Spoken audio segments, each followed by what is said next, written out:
Twice a day, you scrub your teeth with a tool that is, at its core, a 5,000-year-old idea, and one that appeared, in its own local form, almost everywhere humans lived. This is the story of how people tried to clean their teeth, traced through both time and place, from the rivers of Mesopotamia to a chemistry lab in Ohio, and the very first version of it is still being sold today. The first tooth cleaning tool wasn't invented in one country, it surfaced across the ancient world at once. The chew stick, a twig frayed at one end into soft fibers. You chewed the tip until it splayed into a tiny brush, then rubbed it across your teeth. What's fascinating is that you can map this single idea across the globe, because each region used its own local tree. In Mesopotamia and Egypt, around 3,500 years before Christ, people frayed twigs from local shrubs.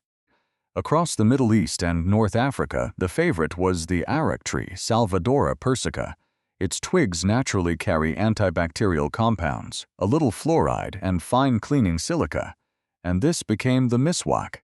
In India, people used the bitter twig of the neem tree, folded into the Ayurvedic daily routine for its antiseptic sap. In parts of Africa, aromatic woods like lime and orange twigs were chosen for the same job. Same idea, a different plant in every land. Later, the Islamic world wove the miswak into daily religious practice, which is why that one version has survived, almost unchanged, for over 1,000 years. But a frayed twig is blunt, wears out in days, and can't reach between teeth. Scrubbing the surface was only half the battle. People everywhere also wanted something gritty to clean with. That something was tooth powder, and once again each civilization built its own recipe from whatever grew or burned nearby. On the Nile, around 5,000 years before Christ, Egyptians ground up the ashes of burnt ox hooves, crushed eggshells, powdered pumice, and myrrh. In India, the Ayurvedic tradition leaned on powdered charcoal, burnt almond shells, neem, clove, and rock salt. In China, tooth powders were mixed with salt and medicinal herbs like ginseng, and around the Mediterranean, the Greeks and Romans scoured with crushed bone, oyster shell, and ground horn. You'd apply the powder with a finger, a twig, or a scrap of linen. The oldest written formula we have comes from Roman Egypt, inked onto papyrus in Greek in the 4th century after Christ, and rediscovered in a Vienna library in 2003. 1 part rock salt, 2 parts dried mint, 1 part dried iris flower, and 20 grains of pepper, a powder for white and perfect teeth, and a genuinely good one, since iris helps fight gum disease. The flaw was universal. These powders cleaned teeth and slowly sanded down the enamel at the same time. Rome took dental care into its strangest corner.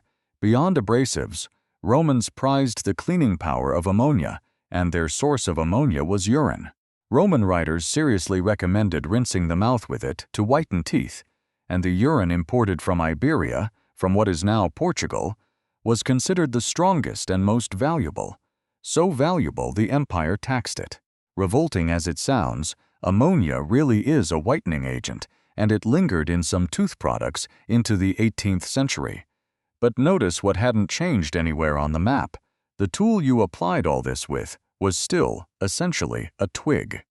The tool's true breakthrough happened in one place: China. The bristle brush we'd recognize today traces back to the Tang dynasty over 1,000 years ago and matured under the Ming.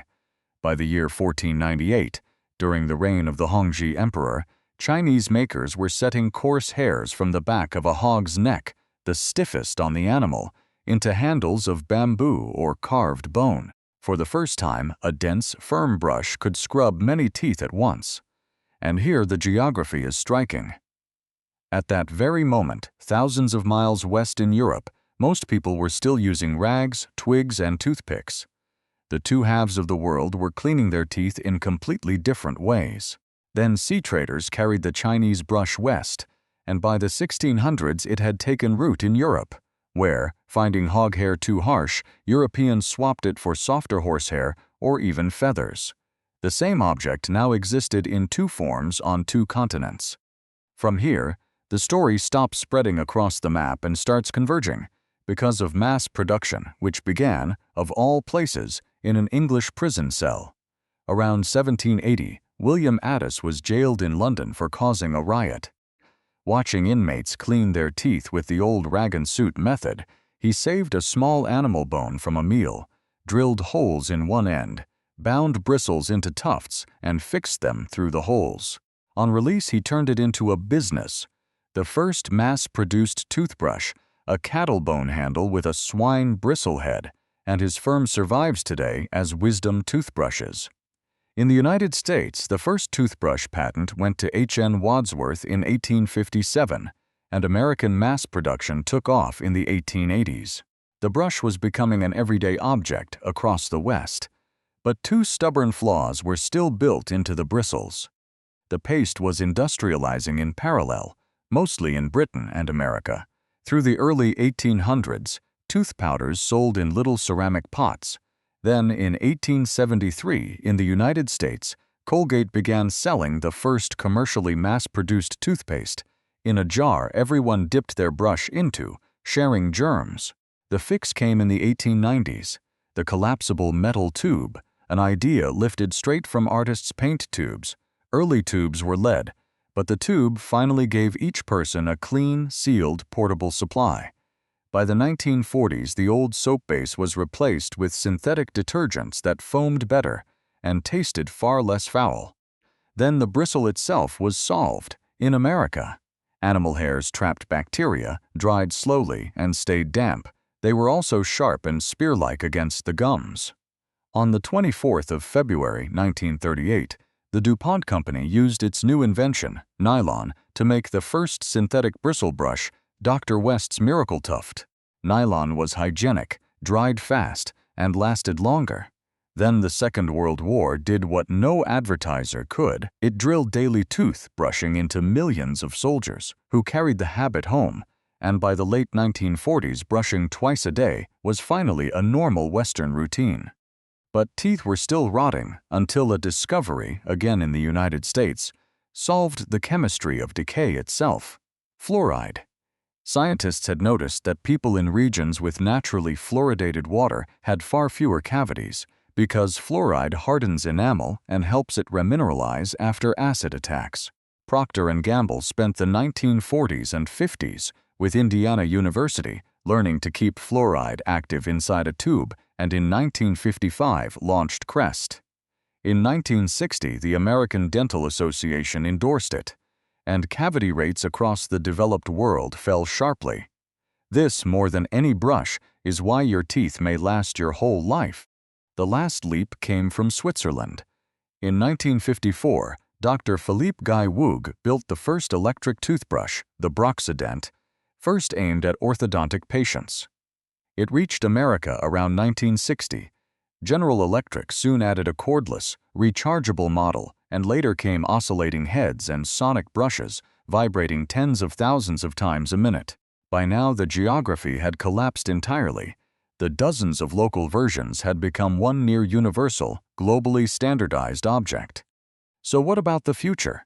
Brushes are getting smart. Sensors and apps that track where you brush and coach you in real time. Even AI that flags the spots you miss. Toothpaste is shifting to solid tablets that drop the plastic tube, and to formulas built around hydroxyapatite, the mineral your enamel is actually made of. And as people rethink plastic, bamboo handles and replaceable heads are nudging the brush back toward the natural materials it began with, the cutting edge circling back toward the twig. So look at the toothbrush by your sink. That little wand of plastic and nylon, with its tube of mint paste, is the end of a 5,000-year story that played out on every continent at once.